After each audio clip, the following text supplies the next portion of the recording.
नको नको मना गुंतू माया जाळे काळाला जवळी ग्रासावया काळाची ही उडी पडेल बा जेव्हा सोडविना तेव्हा माय बाप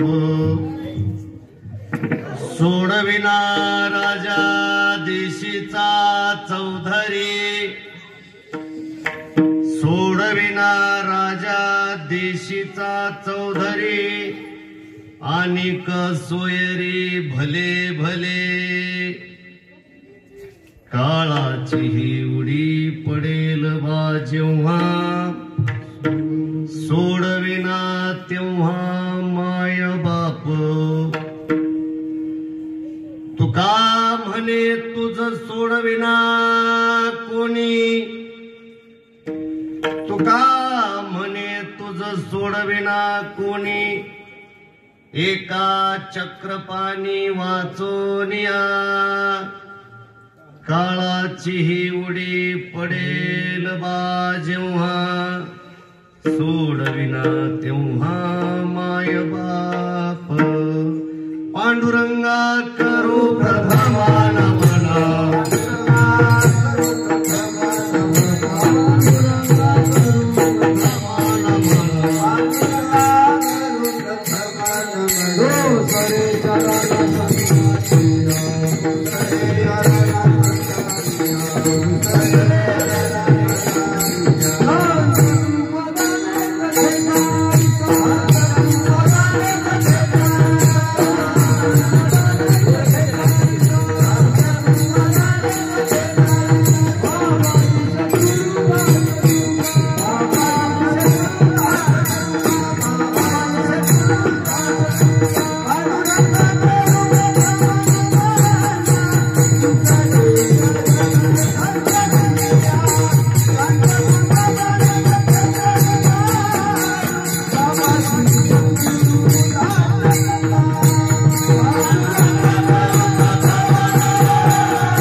त्यांच्या कृपादाने कथेचा विस्तार बाबाजी सद्गुरुदास तुका जयांचे केलिया स्मरण होय सकळ विद्येचे अधिकरण तेची बंधू श्री चरण श्री गुरूंचे ते नमस्कारोनी आता ओम नमो ज्ञानेश्वरा करुणा कळा दयाळा तुमचा अनुग्रह लाधलो पावन झालो चराचरी मी कला कुसरी काहीच नेनो बोलतो वचने अति भाविक एका जनार्दनी तुमचा दास याची आस पुरवावी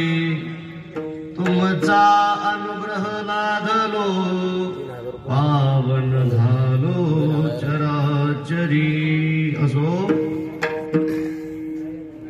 नको नको मना गुंतू माया जाळी काळाला जवळी ग्रासावया काळाची ही उडी पडेल बा जेव्हा सोडविना तेव्हा मायबा जगद्गुरु असणारे देहनिवासी श्रीमंत साधू माझे तुकोबाराय आणि त्यांचा मनाला त्या ठिकाणी उपदेश करणारा या ठिकाणी स्वतःच जे मन आहे या मनाला त्या ठिकाणी उपदेश करणारा हा सुंदर अभंग या ठिकाणी सेवेकरता निवडला आहे। महाराज अभंगाचा जर स्पष्ट आणि सरळ भावार्थ जर बघितला तर पंच ज्ञानेंद्रिय आणि पंच कर्मेंद्रिय मुख्य असणार हे 11वं मन. हे मन इतकं चंचल आहे, इतकं चपळ आहे की ते एका जागी स्थिर राहू शकत नाही. आणि सगळ्यात महत्वाचा जो परमार्थ आहे तो मनालाच करायला पाहिजे.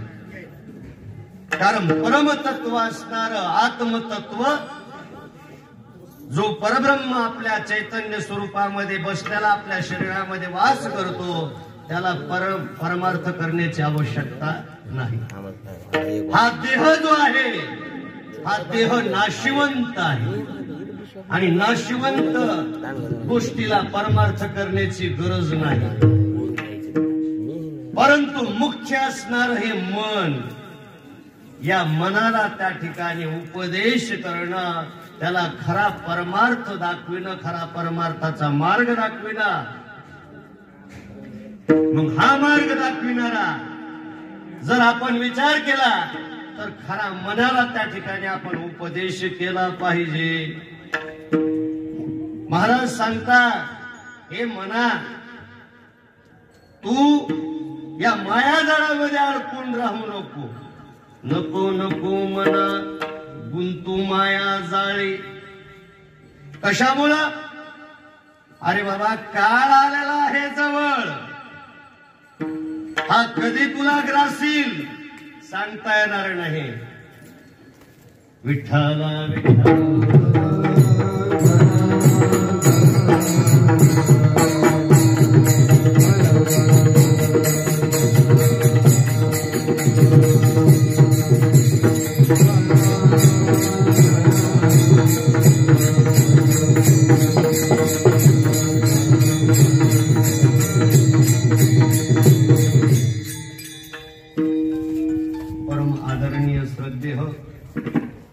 जिंतूर नगरी मधलं आमच्या सर्व वारकरी संप्रदायाचं वैभव असणारे आदरणीय स्वामीजी महेश चैतन्यजी महाराज या ठिकाणी माझ्यासारख्या सामान्य कीर्तनकाराच्या कीर्तनाला उपस्थित राहिलेत.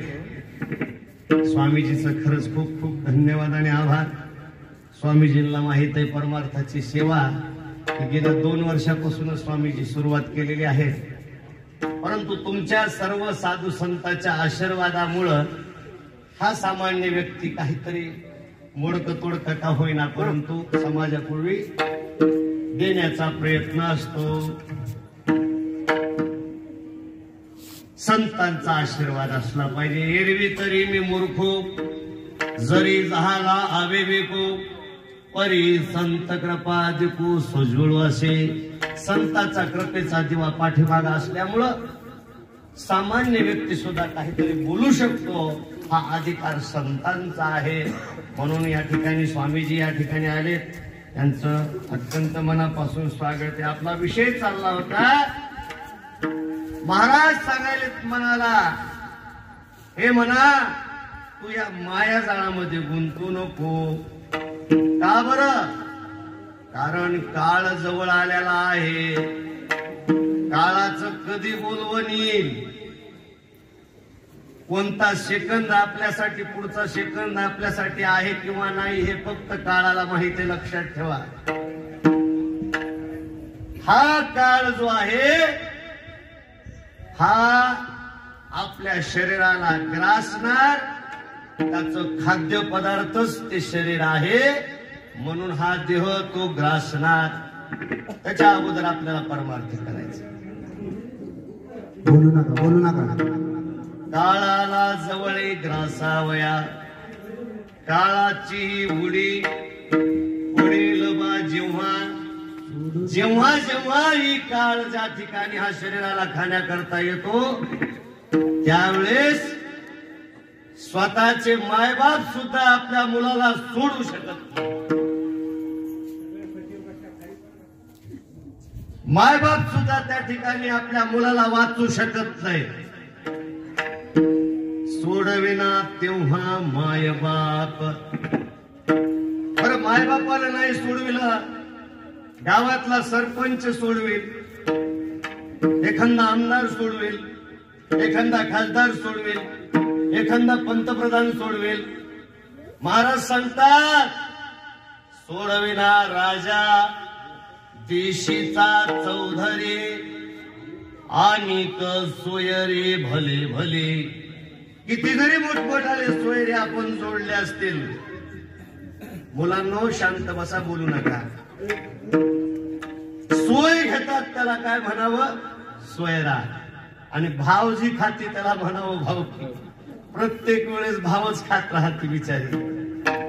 आणि जो सोय घेतो ना आपला, प्रत्येक कार्यक्रमामध्ये तो उपस्थित असतो. सोयरे या ठिकाणी सुद्धा आमचे उपस्थित आहेत. आणि सोय घेण्याचं काम सोयरा करतो. परंतु तरी पण महाराज सांगायले किती जरी मोठा सोयरा झाला तरी तो अंतकाळामध्ये तो अंतकाळ टळू शकत नाही. सोडविना राजा देशीचा चौधरी आणि सोयरी भले भले. महाराज कोणीच सोडविणार नाही का आम्हाला या अंतकाळापासून. महाराज म्हणले असं कसं बरं, सोडविणार आहे पण कोण, तो भगवंत तुम्हाला सोडवायला येईल. तुका म्हणे तुझा सोडविना कोणे, एका चक्रपाणी वाचून या. एका चक्रपाणी वाचून, एका भगवंता वाचून तुम्हाला या मृत्यू लोकामध्ये कोणीही सोडविणार नाही. विठ्ठल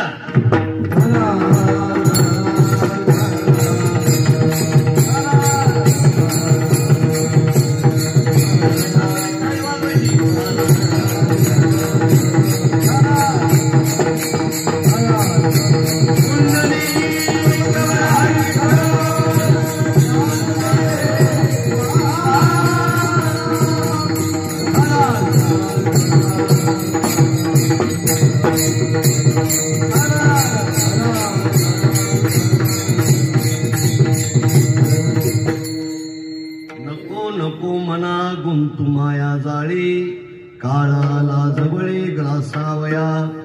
काळाचीही उडी पडेल बा जेव्हा, सोडविना तेव्हा माय बाप. जगद्गुरु तुकाराम महाराजांच्या सुंदर या अभंगाला चिंतन करण्यापूर्वी अल्पसा तो परिहार देणे अत्यंत आवश्यक आहे. या ठिकाणी हरिभक्त परायण दिलीपराव वैकुंठवासी दिलीपरावजी मुरलीधरजी भाईकर आणि यांच्या प्रथम पुण्यस्मरणाच्या निमित्त आमचे परममित्र असणारे, आमचे शेजारी म्हणलं तरी चालतं, आमचे मंगेश भाऊ आणि त्यांचे कुटुंबियांनी हा ठेवलेला हा सुंदर असणारा हा कार्यक्रम. महाराज पुण्यस्मरण कोणाचंही होत नाही. जे अत्यंत पवित्र काम करतात, ज्यांनी परम सुंदर असणारी या भगवंताची तुळशीची माळ परिधान केलेली आहेत, त्यांचंच पुण्यस्मरण होत असतं. ज्यांनी अखंड पंढरीची वारी केलेली असेल त्यांचं पुण्यस्मरण होत असतं. ज्यांनी चारिधाम केलेले आहेत त्यांचं पुण्यस्मरण होत असतं. ज्यांनी सर्व समाजाच्या विषयी एक भक्तिभाव त्या ठिकाणी जागृत केलेला असतो त्याचं पुण्यस्मरण होत असतं. असे सर्वच गुण वैकुंठवासी मुरलीधर दिलीपरावजी मुरलीधरजी भाईकर यांच्यामध्ये होते.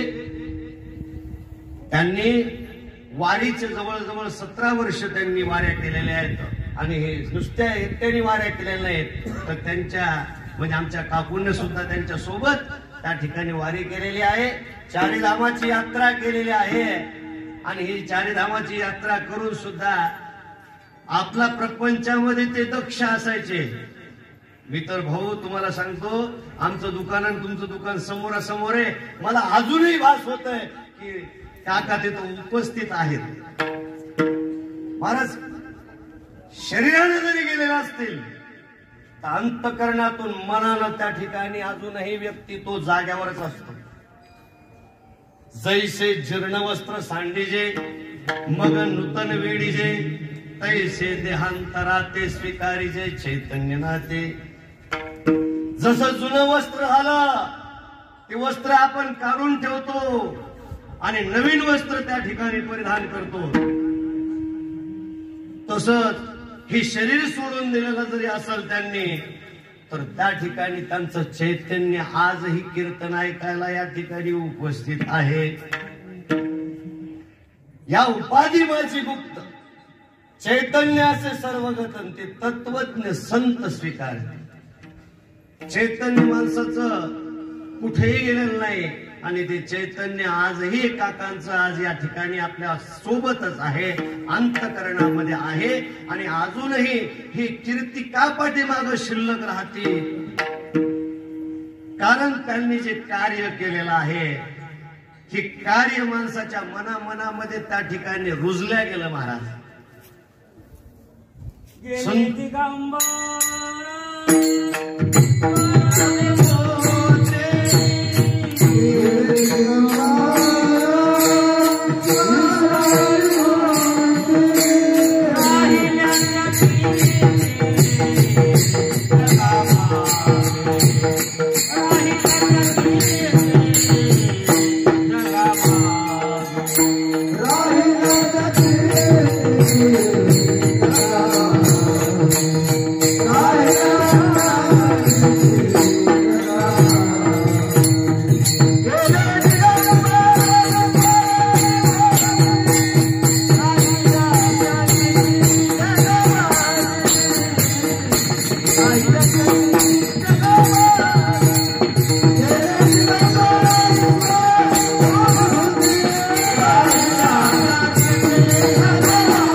माणसाची शिल्लक राहते.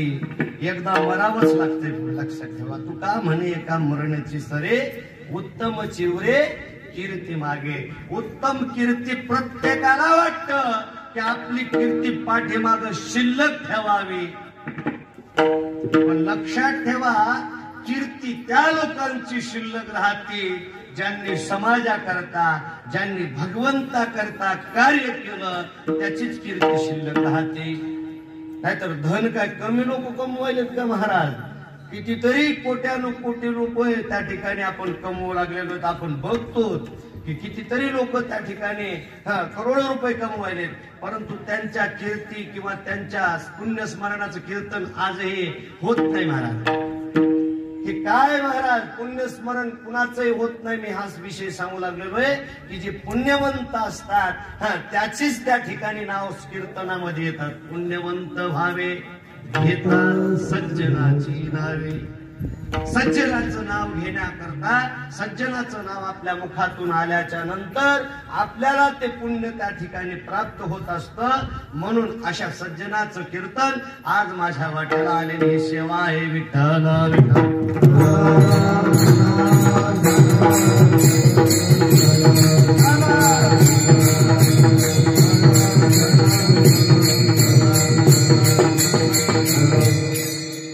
एक वेळेस या मृत्यू लोकात जन्म घेतलाय आपण, आणि या मृत्यू लोकामध्ये जन्म घेतलाय, नावच मृत्यू लोक आहे. इथं आल्याच्या नंतर आपल्याला हा देह सोडून दुसरा देह त्या ठिकाणी परिधान करावा लागतो. मग तो कुठला देह मिळेल हा आपल्या हातात आहे का? 83,99,999 योनी फिरून फिरून फिरून फिरून इतका सुंदर असणारा हा मनुष्य देह तुम्हाला आणि आम्हाला सर्वांना प्राप्त झाला. पण हा प्राप्त होऊन त्या मनुष्य देहाचा जर उपयोग आपण व्यवस्थित पद्धतीने घेतला नाही तर महाराज त्याचा उपयोग आपल्याला होणार नाही. पुढे आपण सांगू शकत नाही की तुमच्याकडं 20 वर्ष राहिलेले, कुणाकडे 25 वर्ष राहिलेले, कुणाकडे 70 वर्ष राहिलेले, कारण आपल्याकडे त्यांनी काय भगवंतानं बॉन्ड पेपर लिहून दिलेला नाही. शेवटचा दिवस आपला कसा राहील, शेवटचा दिवस कोणता राहील, आपला शेवट कसा होईल हे आपल्याला बिलकुल बिलकुल बिलकुल काहीच माहित नाही. बरं, जे कीर्तनकार सांगायला आले त्याला माहितीये का?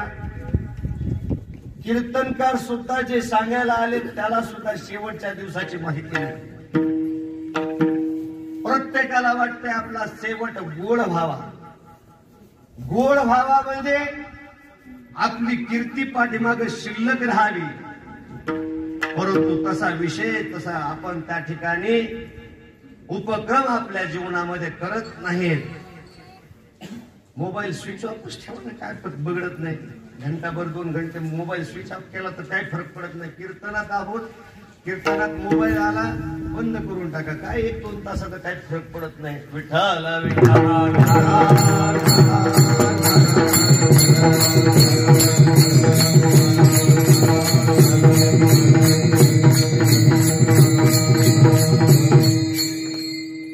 देह हा एके दिवशी काळ खाऊन टाकणारे या देहाला जाईला जाईला त्याची काळोबा खाई.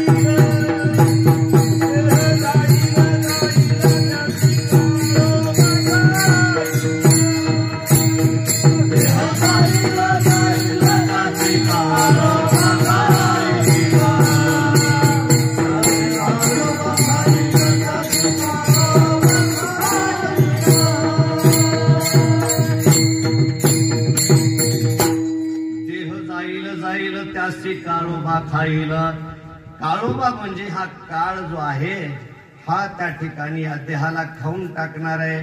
पण हे खाणं हे म्हणजे सामान्य क्रिया आहे. मृत्यू येणं ही सामान्य क्रिया आहे. मृत्यू येण्याच्या अगोदर जर परमार्थ देवापर्यंत पोहोचू शकलो ती असामान्य क्रिया आहे. मग जसं आपण एखादं भांडवल जर घेतलं दुकानमध्ये व्यवसाय करण्याकरता, आणि जर व्यवसाय करीत असताना त्या भांडवलामध्ये जितकं भांडवल, समजा उदाहरणार्थ 10,000 रुपयाचं भांडवल, आणि हे 10,000 रुपयाचं भांडवल जर आपल्या दुकानात आपण टाकलं तर दुकानदार जर हुशार असेल तर 10,000चे किती करेल? 20,000. एखादा दुकानदार 10,000चे 1,00,000 करेल. बरोबर, कारण दुकानदाराची ही काय झालेली चतुरता. त्या चतुरपणामुळे तो 10,000चे 1,00,000 रुपये करू शकतो. परंतु काही काही असे दुकानदार आहेत की 10,000चे 1,000 रुपयेच करून टाकतात. असे दुकानदार आहेत की ज्यांनी भांडवल घेतलंय 10,000चं, परंतु शेवटी बघितलं तर 1,000 रुपये शिल्लक राहिलेले. मग जर असे दुकानदार असतील तर त्यांचा व्यापार चांगला चालेल का? चालेल का बाबाजी? मग अशानं किती जरी लाख रुपये जरी त्याच्याजवळ जरी समुद्रा इतकी संपत्ती असेल तर ती त्याला बसर येईल का? नाही येणार ना. हा, तर मी आता व्यापारी बसलेले म्हणून मी ही गोष्ट सांगितली. असा व्यापार करून तुम्हाला हा नरदेह प्राप्त झाला. विधान लागले हाती उत्तम झाला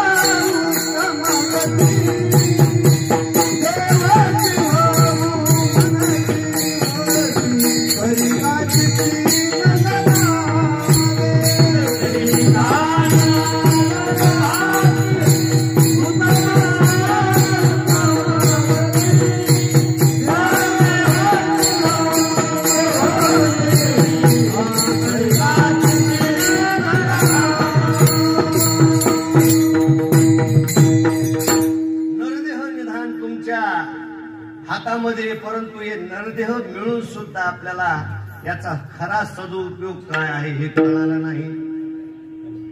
एका व्यक्तीला 10,000 रुपयाचं कर्ज झालं होतं आणि त्याला वाटलं की आता हे 10,000 रुपयाचं कर्ज झालेलं आहे. तो शेतकरी होता. सावकारानं सांगितलं माझं कर्ज तुला परत करावं लागल. शेतकऱ्यानं सांगितलं माझ्याकडे यावर्षी दुष्काळ पडलेला आहे, मी 10,000 रुपयाचं कर्ज तुमचं देऊ शकत नाही. माझ्याच घरी खायला नाही तर मी तुम्हाला काय देऊ? सावकारानं सांगितलं ते मला काही सांगू नको, माझं 10,000 रुपयाचं कर्ज आहे ते तुला भरावंच लागल. ते म्हणला सावकार तुम्ही सांगचाल तसं मी काम करायला तयार आहे, माझ्याकडे काही दुसरी परिस्थिती नाही. ते म्हणले काही नाही, हिवाळ्याचे दिवस आहेत आणि 2 महिने माझ्या शेतावर पाणी द्यावं लागेल. 2 महिने माझ्या शेतावर पाणी देण्याचं काम करावं लागल. ठीक आहे, काय हरकत नाही. थंडीचं हिवाचं दिवाचं तू गेला नाही शेतामध्ये पाणी देण्याकरता. 1 दिवस झाला, 2 दिवस झालं, थंडी खूप पडली आणि त्या थंडीमुळं त्याला वाटलं की आता काहीतरी शेकोटी करणं गरजेचे, नाहीतर आपला जीव वाचत नाही. म्हणून तो आजूबाजूला बघू लागला होता. पण आजूबाजूला बघितलं तर सर्व गवत ओलं होतं आणि ओलं असलेल्या त्या गवतापासून कुठलाही जाळ प्रज्वलित होणार नव्हता. म्हणून तो आजूबाजूला बघत असताना त्या सावकाराचं शेत रोडच्या कडेला होतं आणि मग त्या सावकारानं काय केलेले, त्या रोडच्या कडेला शेत असल्यामुळं हा व्यक्ती गेलेला आहे. शेतकरी बघत बघत संध्याकाळची वेळ आणि संध्याकाळच्या वेळेमध्ये तो कागद शोधत असताना 2-2 हजार रुपयाचे 50 बंडल खाली रस्त्यावर पडलेले त्याला दिसले. मी पत्ता सांगणार नाही, नाही तर तुम्ही इथूनच असाल. 2-2 हजार रुपयाचे 50 बंडल. एका बंडलची किंमत 2 लाख. 50 बंडलची मंगेश भाऊ किती झाली? 1 करोड रुपये त्या ठिकाणीच त्याला सापडले. उदाहरण तुम्हाला मी लक्षात आणून द्यायलोय की 10,000 रुपये द्यायचे होते, पण त्याला ती 2,000 रुपयाची नोट कधी बापजांनी बघितलेलीच नव्हती. नवीन काढली ना, 2,000 रुपयाची नोट बापजांनी बघितलीच नाही. आणि मग असे 50 बंडल त्यानं उचलले आणि आखाड्याजवळ आणले. सर्व नोटा अगदी कोऱ्या खरखरीत होत्या. बिलकुल त्याला पाण्याचा थेंब सुद्धा लागलेला नव्हता. त्यानं सर्व नोटांना त्या ठिकाणी मोकळं केलं. मोठाच्या मोठा ढीक केला बाबाजी. आणि काड्याची डबी होती आणि काड्याची डबी त्यानं शिलगवली आणि त्या ठिकाणी अग्नी लावला. आज मला हे सांगायचं, 1 करोड रुपये असताना 10,000 रुपये जरी दिले असते तर 99,90,000 रुपये त्याच्याकडे काय राहिले असते? शिल्लक राहिले असते. व्यापारी तत्वानं तो 99,90,000चा मालक होता. मी तुम्हाला विचारतो, माझ्या परमात्म्यानं तुम्हाला एवढा सुंदर निर्देह दिला. देव दिला देह भजन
गोमटा असणारं सुंदर शरीर तुम्हाला दिलं.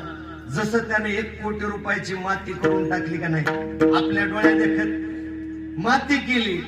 पण एखादा भिकारीचे भिकारी व्यक्ती असू द्या, ज्याला सकाळपासून संध्याकाळी भाकर कुटका सुद्धा भेटू नये, पण त्याला जर म्हणलं बाबा रे तुझ्याकडे 2 डोळे आहेत, 1 डोळा मला दे, मी 5 कोटी रुपये देतो तुला, 1 डोळ्यानं तुला बघता येईल, 5 कोटी रुपये देतो. पण तो महाराज म्हणतो मीच सापडलो का तुम्हाला? त्याला 1 वेळेचं अन्न भेटत नाही. लक्षात घ्या मंगेश भाऊ, 1 वेळेचं अन्न भेटत नाही, तर त्या व्यक्तीला आपण म्हणलं 5 करोड रुपये द्यायला तुला, 1च डोळा दे. म्हणतो महाराज तुम्हाला काय मीच भेटलो होतं का? आज नाही भेटलं तर उद्या भेटल, पण मी माझा डोळा देऊ शकत नाही. महाराज असं 1-1 अवयव तुम्हाला काय दिलं नाही? दिले हात, दिले हात पाय कान, दिले हात पाय कान, डोळे मुखा बोलाया वचन, डोळे मुखा बोलाया वचन, दिले तू सोडासे नारायण, दिले तू सोडासे नारायण.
दान सर्व काही त्यानं त्या ठिकाणी तुम्हाला अगदी मोफत दिले, अगदी मोफत. ही जी स्वच्छ आता आपण बघितलं ऑक्सिजन कोरोनाच्या काळामध्ये, तेव्हा ऑक्सिजनची किंमत आपल्याला कळाली. आज हे सगळं फुकट दिलंय. हवा तुम्हाला फुकट दिली, पाणी तुम्हाला फुकट दिलं, तुम्हाला त्या ठिकाणी जन्म झाला आणि आईचं प्रेम फुकट दिलं. तुम्ही मोठे झालात, तेच प्रेम तुम्ही काय केलेले, आपल्या आईचं काढून टाकलं आणि पत्नीला दिला. बर तिथं तरी गपचूप असाल तर तिथेही गप बसत नाही, ते सुद्धा प्रेम तिथं टिकलं नाही आणि ते पुन्हा वृद्धपणामध्ये पुन्हा नातवावर आणलं. मी काय मनचं बोलत नाही, माऊली सांगतात. काय सांगतात? पहिली बाळ दशे आई बा हेच पिसे, ते सरे स्त्री मांसे भुलून टाके, स्त्री भोगिता ताओ मग वार्धक्य लागे येवो, मग तोची प्रेम भाव बालकासी आणि. तीच प्रेम भाव तुम्ही त्या ठिकाणी कोणाला दिलेला आहे? आपल्या नातवावर. पण मी विचारतो तुम्हाला की हा प्रेम भाव तुम्ही कधीतरी भगवंतावर दिलाय का? आपलं मन तुम्ही एकाग्र करून त्या भगवंताला अर्पण केलंय का? का फक्त कीर्तन ऐकण्यापुरतच आपण त्या ठिकाणी कीर्तनामध्ये येतो आणि परमार्थ नुसतं नावाला करतो, लोकांनी चांगलं म्हणावं याच्याकरता परमार्थ करतो. जर असा परमार्थ असेल तर परमार्थ ठरल का? ठरल? सामान्य त्या ठिकाणी सेना महाराज ज्या वेळेस पंढरपूरची वारी करत असताना देव त्या ठिकाणी काय करायचे? डोळे त्यांचे खाली असायचे देवाचे. आणि ज्या वेळेस सेना महाराज बघायचे की देवाने असं का बरं करावं, पण ठीक आहे त्या देवाचं देवाला माहित. पण एक वेळेस सेना महाराज ज्या वेळेस समोर गेले त्यावेळेस भगवंतानं सरळच बघितलं ना सेना महाराजाकडे. सेना महाराजाकडे सरळ बघितल्याच्या नंतर देवाला विचारलं सेना महाराजांनी, एरवी नाही विचारलं म्हणा, म्हणजे आज काहीतरी चुकलं असेल म्हणले देवा, म्हणून तुम्ही डोळे वर करून माझ्याकडे बघितलं, काहीतरी चूक माणसाला लक्षात आली पाहिजे ना. विठ्ठल विठ्ठल विठ्ठल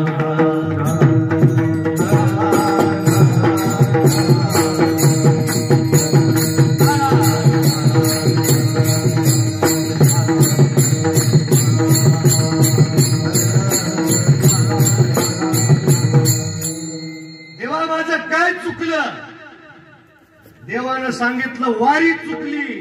सेना महाराज तुमची वारी चुकली असं म्हणल्याच्या नंतर सेना महाराज म्हणले देवा माझी वारी चुकली. कारण वारी चुकल्याच्या नंतर वारकऱ्याला मेल्यापेक्षा मेलं होत असतं महाराज. कस काय म्हणले वारी चुकली? काही नाही म्हणले, तुम्ही यावेळेस वारीला आले नाहीत. मग कशाला आलो? म्हणजे दगड नेण्याकरता त्यांचा व्यवहार होता. वस्तारा घेऊन त्या ठिकाणी दगड घेण्याकरता त्या ठिकाणी वारीला आलेले होते आणि ते दगड घेण्याकरता तुम्ही आलात. अरे म्हणले चंद्रभागेमध्ये मी त्या दगडामुळे माझी वारी चुकली. बरं देवा मी तर आलो ना. म्हणले तुम्ही आले म्हणून काय झालं? असे कितीतरी असं जर म्हणलं तर दररोजच त्या ठिकाणी एसटीच्या फेऱ्या होत्या, मग त्यांच्या सुद्धा दररोज काय झाल्या असत्या? वाऱ्यात झाल्या असताना. तसं वारी नाही जमत. म्हणले ठीक आहे काय हरकत नाही. मनामध्ये दगड दगड दगड विचार केला. पुढच्या वेळेस म्हणले आता ह्या दगडाला घरी ठेवायचंच नाही. पुन्हा ते दगड घेऊन वारीला आले आणि वारीला आल्याच्या नंतर भिरकावून दिला दगड चंद्रभागेमध्ये. चंद्रभागेत दगड भिरकवल्याच्या नंतर सेना महाराजांनी पुन्हा मंदिरात आले आणि मंदिरात आल्याच्या नंतर देवाच्या समोर उभा राहिले. देव बघितलं, पुन्हा देवानं सरळच बघितलं. बाबाजी सरळ बघितल्याच्या नंतर सेना महाराज म्हणले देवा आता काय चुकलं? ते म्हणले वारी चुकली. वारी चुकली? अहो मी तर वारीला चालू की नाही. म्हणले तुम्ही दगड टाकण्याकरता आला. महाराज जर सेना महाराजासारख्या संतांच्या वाऱ्या चुकतात, मग आपण कोण्या शेतातली मुळी त्यांचा परमार्थ ठरू शकत नाही. मग आपण परमार्थ करतो. आपलं क्षणभर त्या ठिकाणी इथं मन असतं आणि क्षणभर त्या ठिकाणी आपण कुठेतरी लांब जातो. मन चंचल जपला जाता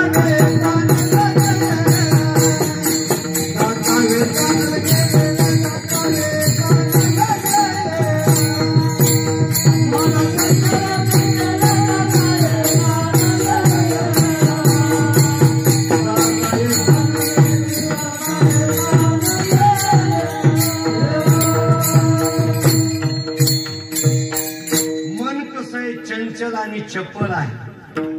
मग या मनाला त्या ठिकाणी आपल्याला बांधून ठेवणं गरजेचं आहे. जोपर्यंत तुमचं मन स्थिर होत नाही तोपर्यंत कीर्तनात बसले तरी घरचे दरवाजे आपण लावलेले आहेत का नाही. एखाद्या माता भगिनी विचार करतात आपण दूध ठेवलेलं होतं तापविण्याकरता ते बरोबर झाकलं का नाही.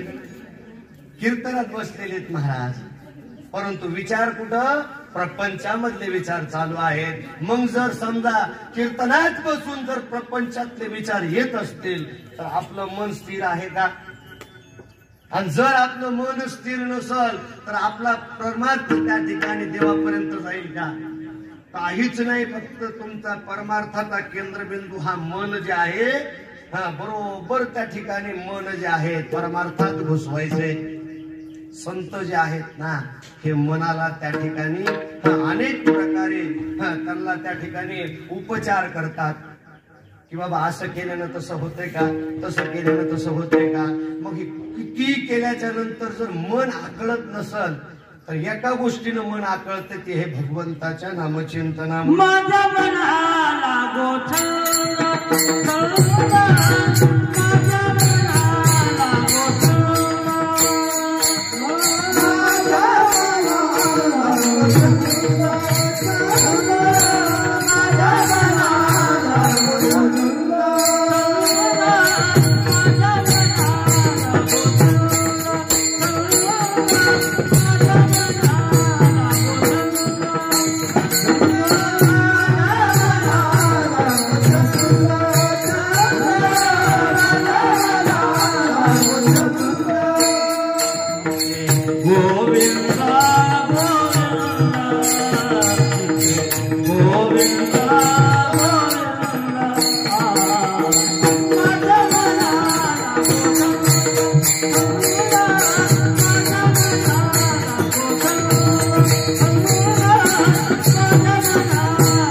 माझ्या मनाला गोविंदाचा छंद लागला पाहिजे, भगवंताच्या नामचिंतनाचा छंद लागला पाहिजे. हे मन त्याच्याशिवाय आकळण्यात जात नाही महाराज. मन जे आहे ते बर मनाला त्या ठिकाणी आपण विचार करा.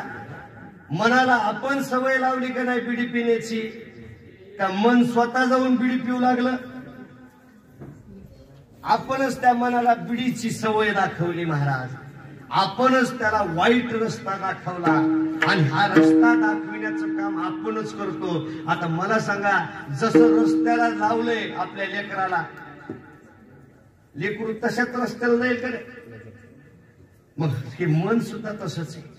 ह्या मनाला जर तुम्ही शुद्ध रस्ता दाखवला तर ते शुद्ध अंतकरणानं जातो. माऊली सांगतात, या मनाचे एक निके जे देखलिया गोडीचिया ठाया सोके, मनोनी अनुभव सुख कौतुके दावीत जाईजे.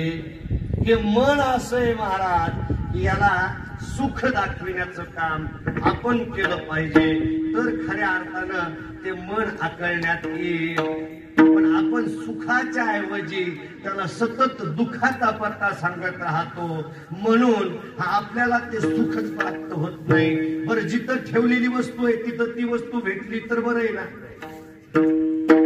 पण आपण चुकीच्याच ठिकाणी जर शोधण्याचा प्रयत्न केला तर ती सापडेल का. आजीबाईची सुई पडलेली आहे घराच्या आतमध्ये अंधाऱ्या खोलीमध्ये आणि बाहेर ती उजेडामध्ये शोधण्याचा प्रयत्न करू लागलेली आहे. 5 वर्षाचा नातू जवळ आला, आजी हे आजी अगं काय शोधतीस तू. काही नाही रे बाळा, सुई पडलेली आहे ती शोधण्याचा मी प्रयत्न करते. आजी सुई कुठं पडलेली आहे. आजीनं सांगितलं पाठीमागल्या घरामध्ये. बर आजी, पाठीमागल्या घरामध्ये, आणि तू असं बरं का शोधत असतेस तिथं बाहेर का शोधलेलीस. 5 वर्षाच्या नातवानं विचारलं. आजीनं सांगितलं, बाळा तिथं अंधार आहे आणि इथं उजेड आहे. मला उजेडात त्या ठिकाणी सुई सापडल म्हणून मी उजेडात सुई शोधण्याचा प्रयत्न करायले. नातवानं लगेच दिवा घेतला हातामध्ये आणि आजीला त्या ठिकाणी आतल्या खोलीत नेलं आणि बघितलं. काही क्षणामध्येच ती सुई सापडली. मला सांगायचं हे की जी वस्तू जिथं आहे तिथंच बघितलं पाहिजे. पण आपण तिथं न बघता दुसरीकडे खूप फेऱ्या मारतो. मग अशा फेऱ्या किती जरी मागितल्या तरी त्याचा उपयोग त्या ठिकाणी आपल्याला होणार नाही. मग असा उपयोग जर नाही झाला तर आपल्या जीवनामध्ये एक दिवस अस्तकाळ म्हणजे अंतकाळ आपला येणारच आहे. इथं अवताराला सुद्धा भगवंतानं अवतार घेतले. येथे उरोना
पामर जीव किती 9वी मरगे 10वी मरगे मरगे 788 33 कोटी देवता मरगे पडे काल के फाशी.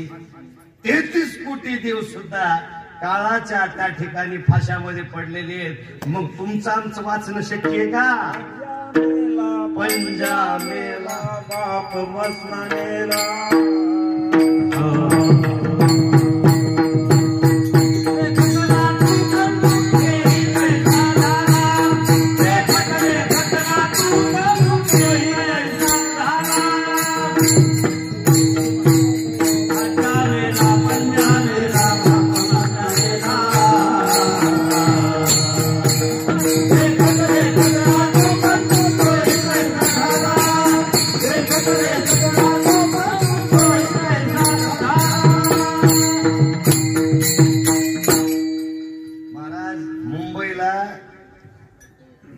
स्वर्गीय बाळासाहेब ठाकरेवर शस्त्रक्रिया बायपास करणारे डॉक्टर होते.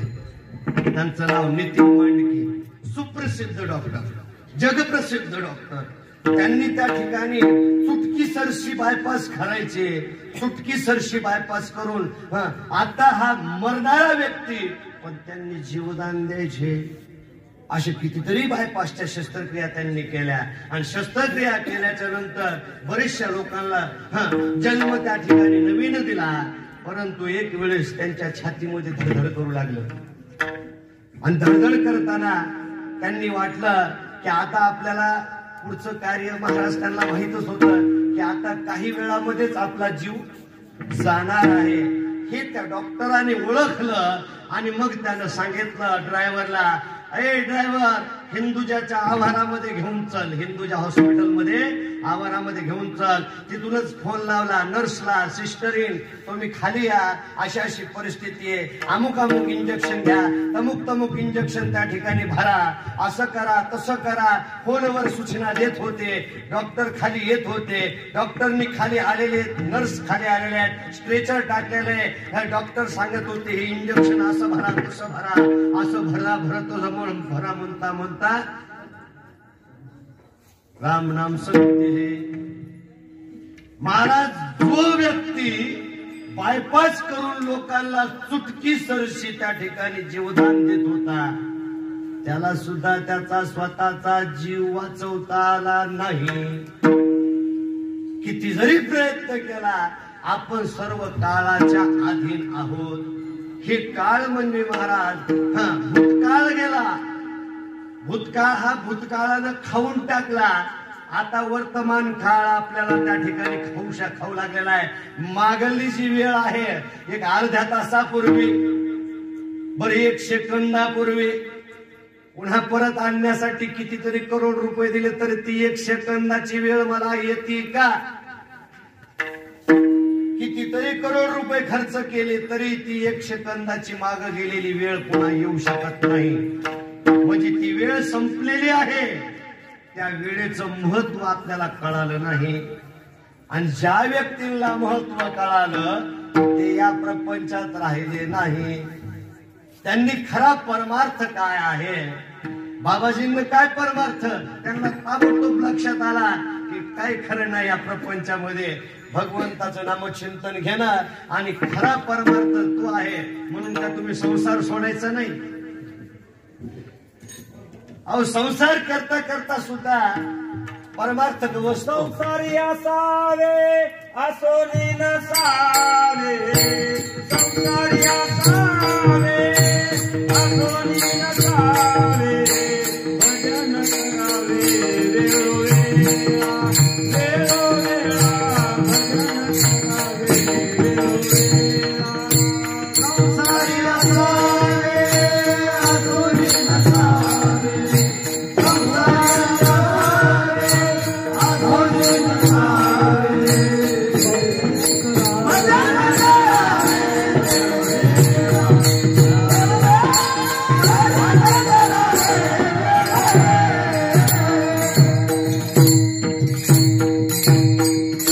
संसारी असावे असोनी नसावे. नसावे. भजन करावे वेळोवेळा. संसार धंदा करिता जाण जो करीत असे अखंड हरिचिंतन. त्याच पाशी येऊन या जगत जीवन पैसे येऊन या निज प्रीती. संसार धंदा टाकण्याचं काम नाही महाराज. संसारामधला जो प्रपंच व्यवहार तुमच्या जवळ जी विहित कर्म कोणाचे येतो. समजा आता तुम्ही दुकानच उघडलं नाही, व्यवहारच केला नाही, कर्मच केलं नाही, देवाला राग येणार नाही का? हे सगळं प्रपंच त्या देवाचाच आहे ना. म्हणून माऊली सुद्धा पहिल्या हरिपाठाच्या पहिल्या अभंगात काय सांगतात की काय म्हणतात महाराज हरिपाठाच्या पहिल्या अभंग? देवाची हे द्वारी उभा प्रणभारी. देवाची हे द्वारी उभा प्रणभारी.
संसारात राहा पण जिव्हेला त्या ठिकाणी भगवंताच्या नामचिंतनाचा टकला लागू दे.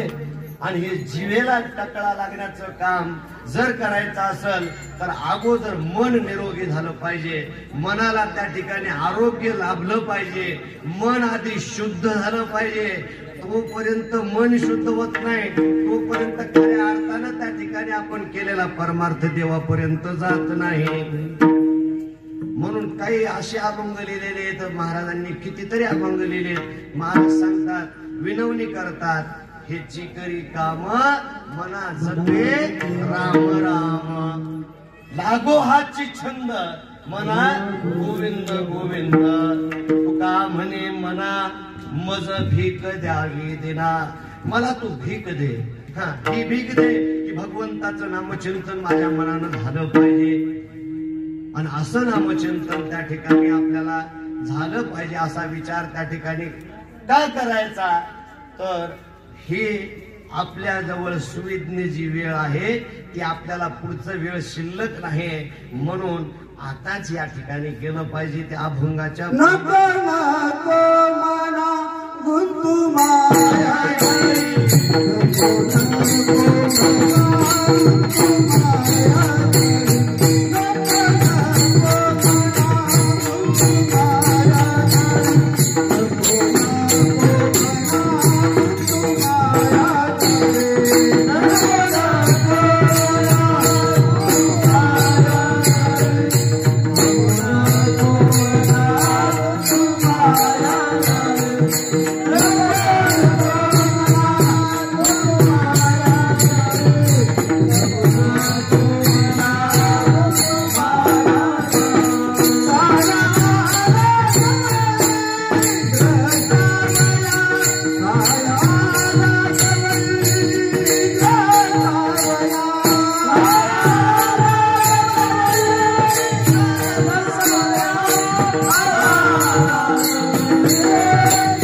गुंतू माया गुंतू माया जाळी या माया जाळामध्ये तू गुंतू नको या संसारामध्ये गुंतून राहू नको म्हणजे संसार करू नको असं म्हणले नाहीत बरं ते कर्मफळी आसन करावी कुकर्मी संगती न व्हावी अनायशी सत्क्रियाची आगवी आचरावी हेतुवीन हेतू नसताना जी सत्क्रिया आपण आचरण करतो कशी सत्क्रिया केली पाहिजे विधी ते पाळीत निषेधाते गाळीत मज देऊन जाळीत कर्मफळे ज्या गोष्टी शास्त्रानं सांगितल्या त्या केल्या पाहिजे पण निव्वळ आपण असं करतो जे शास्त्रानं सांगितले त्या गोष्टी करत नाहीत आणि ज्या शास्त्राच्या विरुद्ध गोष्टी आहेत त्या आपण गोष्टी करू लागलेलो आहेत आणि मला सांगा जर अशा गोष्टी केल्या समजा शेतामध्ये सोयाबीन पेरलंय आणि त्या ठिकाणी आपण तणकट पेरतो का पण तणकट येते का नाही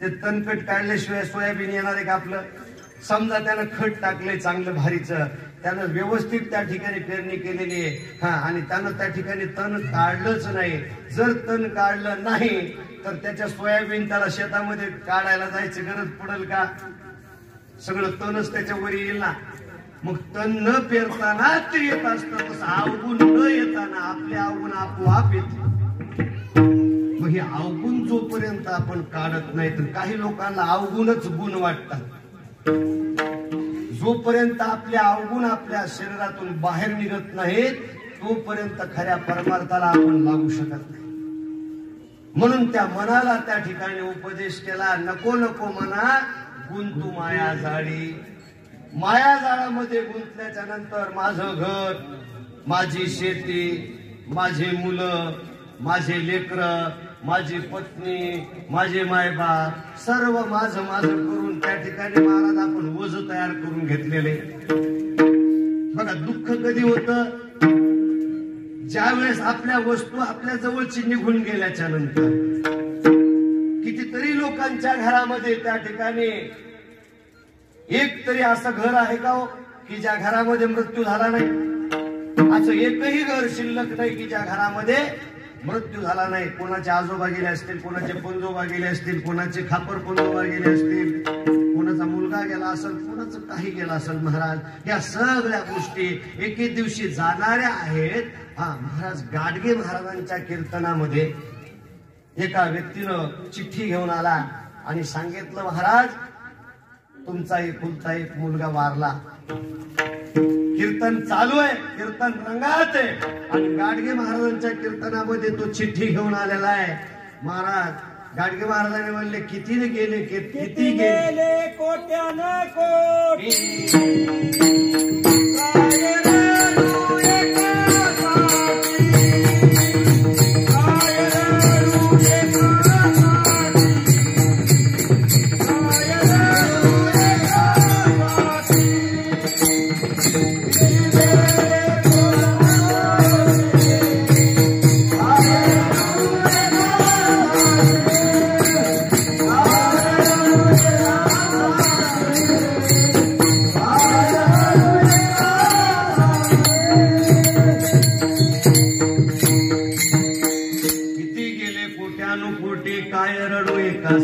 एकासाठी काय रडू म्हणले, असे कितीतरी गेले आणि कितीतरी जाणार आहे. हे काळ त्याला खाऊन टाकणारे महाराज. उपजे ते नाशे, नाशिले ते पुनर्पी दिसे, हे घटिका यंत्र जैसे परिभ्रमेगा.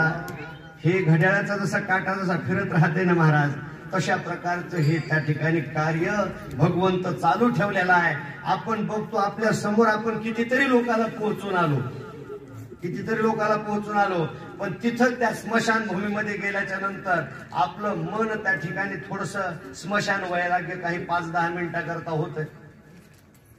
असंच होणार. आपल्याला सुद्धा एके दिवशी जावं लागणार, कुठंतरी त्याच्या मनाला चटका जावं लागतंय थोडासा, आणि पुन्हा तिथून थोडस स्मशानातून बाहेर काढलं की आज काय व्यापार झाला. आज कोणी त्या ठिकाणी आपले पैसे बुडवलेले आहेत, त्याला त्या ठिकाणी पैसे घेऊन यावं लागतील. अरे तो पैसे आणून देणार होता, अजून आणून दिले नाही. आपल्याला कपड्याची दुकान उघडायची आणि ती गिऱ्हाईक येणार होतं, बस्ता भरायचा होता. किती बस्ते भरले तू आजपर्यंत, पण तुझे हे बस्ते भरलेले सुद्धा तुला तिथपर्यंत नेऊ शकत नाही. शेवटी तुझ्या घरातला कोणी एखादा व्यक्ती जरी वारला, एक दिवस दुकान बंद ठेवल्याच्या नंतर ते गिराईक दुसरं दुकान बघत राहत. थांबते बाबाजी, आपण व्यापारी आहेत ना, ते दुकानावर काय म्हणणार, आज यांचं दुकान बंद आहे, आपण पलीकडल्या दुकानावर घेऊ. म्हणजे आपल्यामुळं काही रुकलंय असं वाटतंय का तुम्हाला? हे संसार रुकलाय माझ्यामुळं असं वाटतंय का तुम्हाला? हे संसार कोणासाठीच थांबलेला नाही. आणि म्हणून या संसारा आपण गुंतलं नाही पाहिजे, गुंतलं नाही पाहिजे. मग कार्य केलं पाहिजे. कार्य कसं केलं पाहिजे? संसारात राहा. कसे राहा? नाथ महाराज सांगतात, पक्षी अंगणी उतरते परिते का गुंतवणी राहते, तैसे असावे संसारी जोरी प्राचीनाची दोरी. वस्तीकर वस्ती आला, प्रातःकाळी उठून गेला, तैसे असावे संसारी जोरी प्राचीनाची दोरी. वारी करताना आपण बघितलं ना, रावट्या टाकल्या. संध्याकाळी आपण रावटीमध्ये मुक्काम केला. 3 वाजले की रावट्या काढायला सुरुवात होती. चला चला चला, आपल्याला पलीकडला मुक्कामावर जायचंय, वारीची पलीकडला स्टॉप आपल्याला गाठायचा आहे. म्हणून तिथं थांबतो का ती जागा माझी